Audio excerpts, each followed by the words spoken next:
Welcome back to the study with Suraj YouTube channel. दोस्तों स्वागत है आपका अपने YouTube channel study with Suraj में। दोस्तों वीडियो को शुरू करने से पहले आपको महाशिवरात्रि की हार्दिक शुभकामनाएं। आज महाशिवरात्रि है तो मेरा घर मंदिर के बिल्कुल नज़दीक है, तो यहाँ पर डीजे वगैरह बज रहे हैं तो बैकग्राउंड साउंड आ सकता है, इसे आज एक्सेप्ट कर लीजिएगा क्योंकि एक साल में एक बार आता है ये त्यौहार। महाशिवरात्रि शिव जी का ये त्यौहार है, सेलिब्रेट किया जाता है हिंदुइज़्म में बहुत ही हर्षोल्लास से। आज हम दिल्ली थ्रू द एजेस का जो प्रीवियस ईयर क्वेश्चन पेपर है वो डिस्कस करेंगे। इससे पहले introduction to political theory and history up to 300 C तक के जो क्वेश्चन पेपर को हमने डिस्कस कर लिया है। देखिएगा दिल्ली थ्रू द एजेस जो सब्जेक्ट है वो बहुत सारे बीए ऑनर्स के, बीकॉम ऑनर्स के स्टूडेंट्स के पास ये सब्जेक्ट है, ज़्यादातर ऑनर्स के स्टूडेंट्स के पास। और देखिएगा इस एग्ज़ाम को भी 3 घंटे का समय दिया जाता है, आपको 3 घंटे का समय दिया जाएगा एग्ज़ाम देने के लिए। और 75 मार्क्स का पहले आता था क्वेश्चन पेपर, लेकिन अब 70 मार्क्स का आएगा शायद। क्योंकि इस बार 30 मार्क्स की जो है वो इंटरनल असेसमेंट है। इंटरनल असेसमेंट की डेट्स आ चुकी है। अगर आपने पीडीएफ नहीं देखा है तो आप मेरे टेलीग्राम चैनल को ज्वाइन कर सकते हैं, वहाँ मैंने अपलोड कर दिया है। इस पेपर को भी अटैम्प्ट करने के लिए सेम रूल है। अगर आप हिंदी में लिख रहे हैं एग्ज़ाम तो पूरा ही जो पेपर है वो हिंदी में लिखिएगा। अगर आप इंग्लिश में लिख रहे हैं तो पूरा ही पेपर इंग्लिश में लिखिएगा। यूँ मत कीजिएगा कि एक क्वेश्चन का आंसर आपने इंग्लिश में लिखा, सेकंड का हिंदी में, इस तरीके से खिचड़ी मत पकाइएगा। उससे क्या होगा, आपके नंबर कटेंगे और ज़्यादा चांसेस है फेल होने के।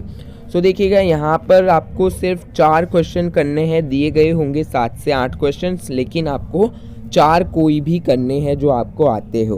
अब यहाँ पर देखिएगा एक इम्पॉर्टेंट जो क्वेश्चन है वो यहाँ पर है कि examine the literary and archaeological sources available for the study of Indraprastha.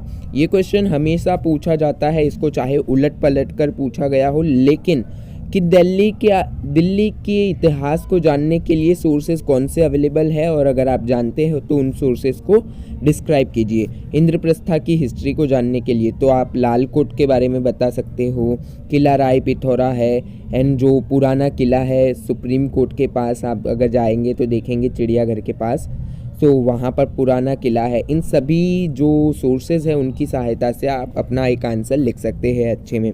How do the archaeological remains at Lalkot and Qila Rai Pithora help us understand the urban process in Delhi. की अर्बन प्रोसेस दिल्ली में किस तरीके का था, तो इसको जानने के लिए लाल कोट और किला राय पिथौरा हमें किस तरीके से मदद करता है अर्बन सेंटर्स को जानने के लिए। ये क्वेश्चन है जो इम्पोर्टेंट है, आपको ज़रूर पढ़ना चाहिए। दिल्ली के फर्स्ट बात तो ये है कि आपको दिल्ली का क्या सोर्सेज क्या है दिल्ली की हिस्ट्री को जानने के लिए, उसके बारे में आपको एकदम एग्जैक्ट नॉलेज होनी चाहिए। क्योंकि उस नॉलेज को आप किसी भी क्वेश्चन के आंसर में लिख सकते हो, क्योंकि दिल्ली का जो सोर्सेज है वो आपको याद करना ही पड़ेगा।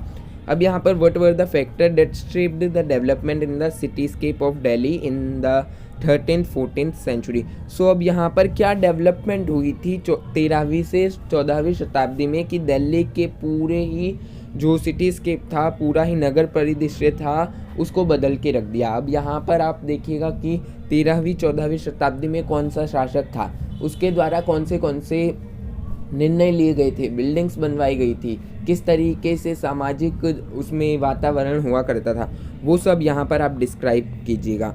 थर्ड क्वेश्चन पूछा गया है, analyse the role played by any one of the following in the development of Sultanate. Delhi सल्तनत के डेवलपमेंट में इनमें से किसी एक पर आप लिख सकते हैं कि किसने कैसा रोल प्ले किया।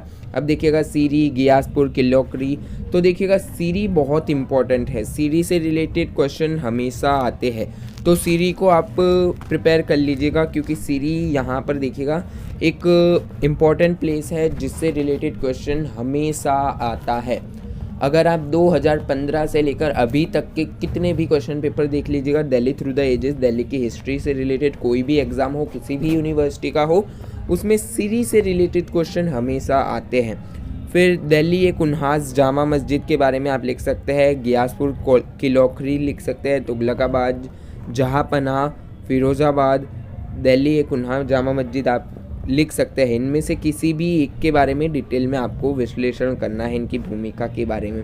इन what ways did the city of Shahjahan Shahjahanabad represent the imperial ideas of the Mughal, कि किस तरीके से जो शाहजहानाबाद है वो मुग़ल के तौर तरीक़ों को, शाही विचारों का प्रतिनिधित्व करता है, उसके बारे में बताना है। या तो शाहजहाँ में किला मुबारक के दीवाने आम के महत्व पर चर्चा कीजिए। अब दीवाने आम क्या था और दीवाने खास क्या था, आपको पता होना चाहिए कि दीवाने आम में झरोखा दर्शन होता था, जहाँ पर जो शासक हुआ करता था वो अपनी बालकनी में जाकर जो आम नागरिक होते थे, जो जनता होती थी, उनको दर्शन दिया करता था और उन्हें लाइक गिफ्ट दिया करता था, तोहफे दिया करता था दीवाने आम। सो दीवाने आम के बारे में आपके पास नॉलेज होनी चाहिए, दीवाने खास के बारे में भी होनी चाहिए, दोनों में से किसी को भी डिस्क्राइब करने के लिए बोला जा सकता है। Reevaluate the understanding of the decline of the Mughal emperor from the socio cultural perspective of 18th century. So एक बार देखिए कि सामाजिक संस्कृति दृष्टिकोण से मुगल साम्राज्य के पतन के बारे में, कि जो डिक्लाइन किस तरीके से हुआ मुगल साम्राज्य का, उसके बारे में चर्चा कीजिए। अंग्रेज आ गए एंड अंग्रेज़ों ने क्या क्या किया, फिर किस तरीके से मुग़लों का पतन हो गया, उसके बारे में यहाँ पर आपको डिस्क्राइब करना है। Discuss the importance of early modern period in the history of Delhi, कि दिल्ली शहर के इतिहास में उसके प्रारंभिक आधुनिक युग के महत्व पर चर्चा कीजिए, कि प्रारंभ में दिल्ली कैसी थी, फिर क्या हुआ और कैसे कैसे शासक आए, उन सभी को लाइन टू लाइन सीक्वेंस से आप बता दीजिएगा इस आंसर में। सो आपका आंसर वेल होगा।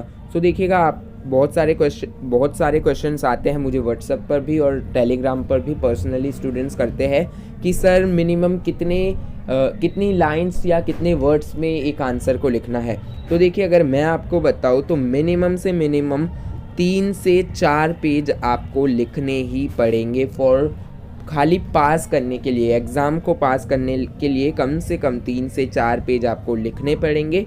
और आप अगर अच्छे मार्क्स चाहते हैं तो कम से कम नहीं तो 6 से 7, इसे 5 से 6 भी कर सकते हैं, लेकिन आपको 3 से 4 तो लिखने ही पड़ेंगे पास होने के लिए एग्ज़ाम में। एक क्वेश्चन का आंसर बोल रहा हूँ, एक क्वेश्चन का आंसर 3 से 4 पेजेस में होना चाहिए। अब आपके पास किस तरीके से वो मटेरियल आप लेते हो, किस तरीके से लिखते हो, ये आप पर निर्भर करता है। तो आज के लिए इतना ही, मिलते हैं नेक्स्ट वीडियो में। धन्यवाद।